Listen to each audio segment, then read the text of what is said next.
Thank you very much, Pyrotechnics. Congratulations, Odo Wamne. 2 wins this week. You definitely have found your footing. You've beat the Giants here. Why do you think it is that while the Giants, also coming out of Challenger, opened with 2-0 in their first week, that you guys had a little trouble finding your footing? It's because we played against Copenhagen Wolves in the first game, and we had really kind of troubles playing our comp. We had Cyan top, which didn't really work. We played a double tank comp, and we just lacked damage. It was not a comp that we practiced that much, but we decided on the last minute to go with it. And we played Fnatic, and they had a really weird style of play, and we just been caught off guard by it. Meanwhile, they played MYM and CW, I think. And it was just that all their comps they practiced were left open. They had the Jax open, which is where Leaves comfort picked, and it was really easy for them. Yeah, so this time you again went for that double tank, of course, Gnar having a bit more DPS than Cyan, but you also went for the Sivir Annie instead of Graves Gianna. Was that like something you analyzed on to have some more engage?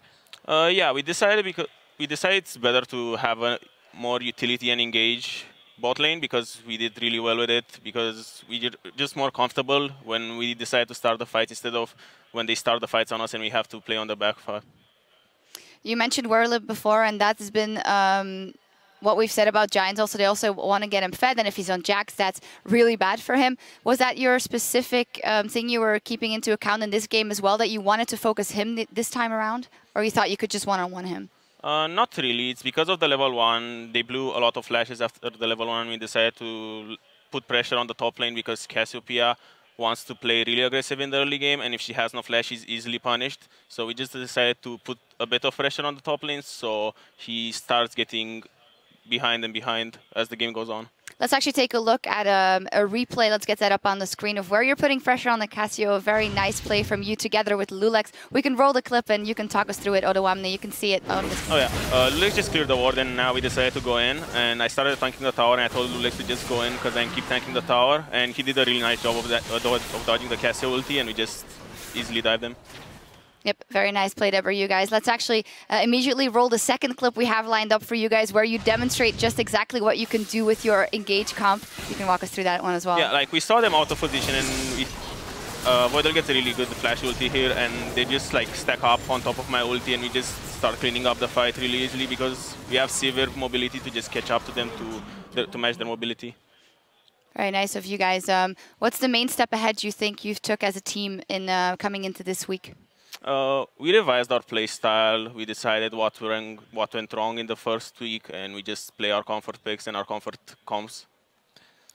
So you went for the Greater Vision Totem as Gnar. Was this because you were just so ahead you can hop into the enemy jungle, ward everything, or is it something you always like to get? I really like the Greater Vision Totem. It's because I got it this early because I just had 250 gold after I backed and I decided I have nothing to spend it on. I just got the Totem. It's really good because it allows me to have pretty much a weaker side stone. I just get 3 wards.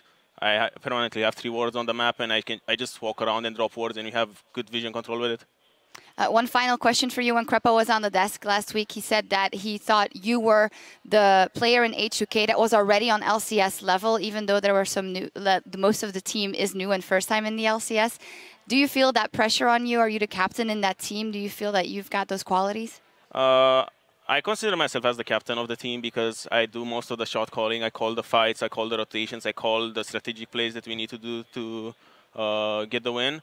But I'm not really the one with most experience. Voidal has experience, yeah. And since we just scrim against LCS teams, we definitely lack stage experience, but as a team, we definitely have experience.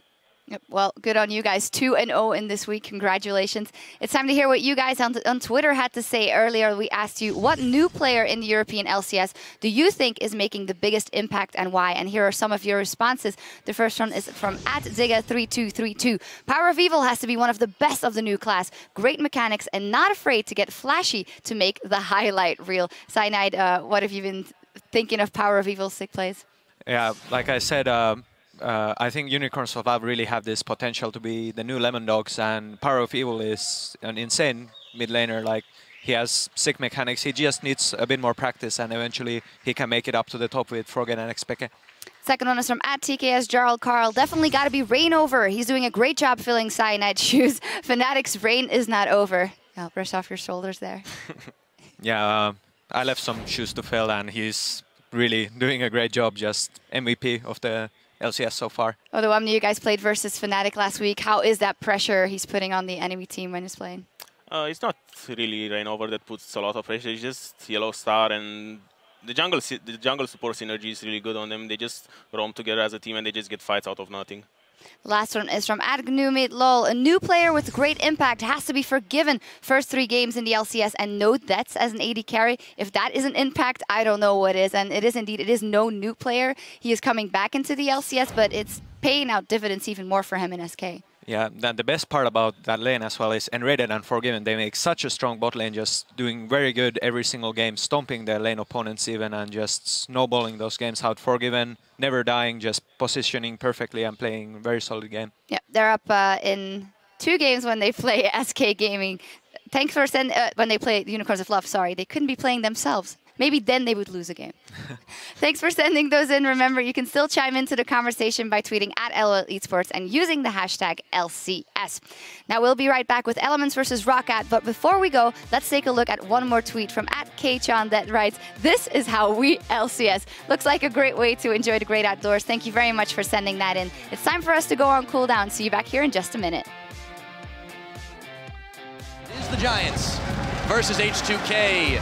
Here's the dive though, Werlip, he's gonna get stunned and stunned again. The smite is down there, trading tower aggro. Collapse, the Tibbers is gonna land on Werlip, who will flash away from this one. Odoamne, big Gnar smash, and Yarnan gets Werlip. Frederick jumps in for the heroic effort. Pepinero trying to find a few of his own. Tibbers is down, Voidal getting the kill. Looking for Rydal now is Odoamne, big Gnar back, he finds Audrey. Here comes Lulex. Do they have the damage? They're still poking down the tower.